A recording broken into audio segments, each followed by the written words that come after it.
বড় ভাই hello team জি female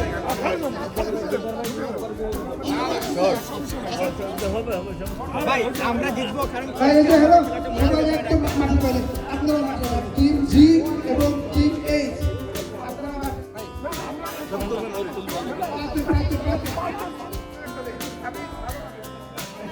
doctor সাহেবের একটা আমি অনুরোধ করবো তার কিক নেওয়ার জন্য আসুন প্লিজ।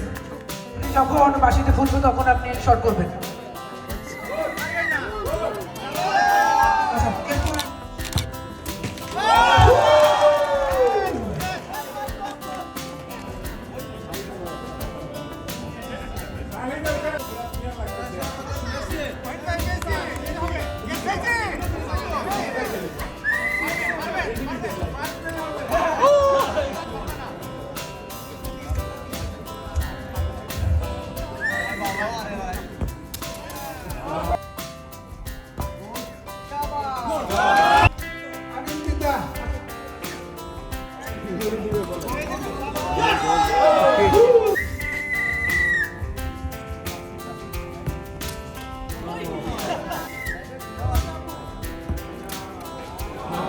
Good.